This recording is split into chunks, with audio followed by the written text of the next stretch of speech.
Putin's assertion that Russia was the top geopolitical challenge facing the United States, saying he was a Cold War dinosaur.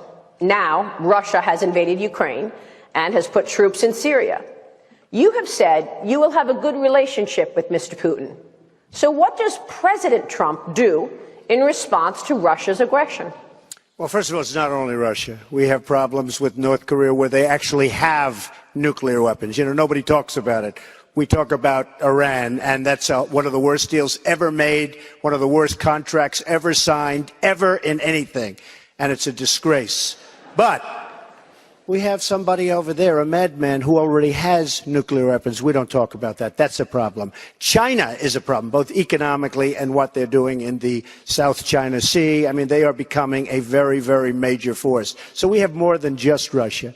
But as far as the Ukraine is concerned, and you could say Syria, as far as Syria, I like if Putin wants to go in, and I got to know him very well because we were both on 60 Minutes. We were stablemates, and we did very well that night.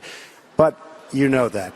But if Putin wants to go and knock the hell out of ISIS, I am all for it 100%, and I can't understand how anybody would be against it. They blew up, hold it, they blew up, wait a minute, they blew up a Russian airplane. He cannot be in love with these people. He's going in, and we can go in, and everybody should go in. As far as the Ukraine is concerned, we have a group of people and a group of countries, including Germany, tremendous economic behemoth. Why are we always doing the work? I'm all for protecting Ukraine and working, but we have countries that are surrounding the Ukraine that aren't doing anything. They say, keep going, you dummies, keep going, protect us. And we have to get smart. We can't continue to be the policemen of the world. We owe $19 trillion. We have a country that's going to hell. We have an infrastructure that's falling apart, our roads, our bridges, our schools, our airports, and we have to start investing money in our country.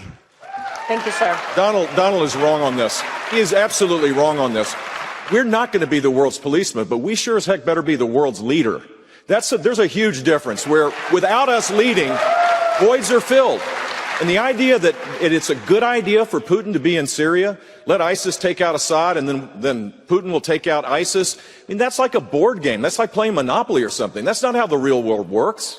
We have to lead. We have to be involved. We should have a no-fly zone in Syria.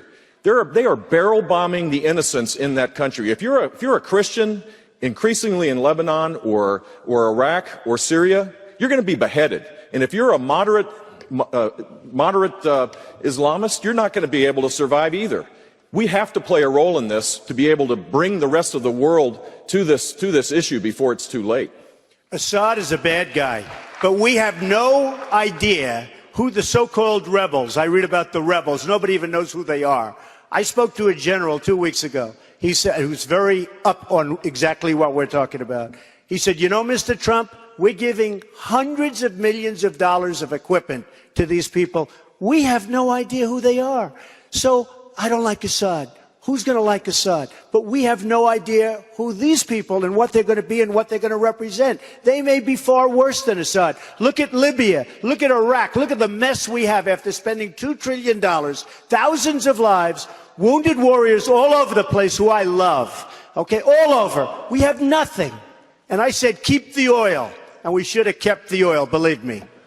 We should have kept the oil. And you know what? We should have given the oil.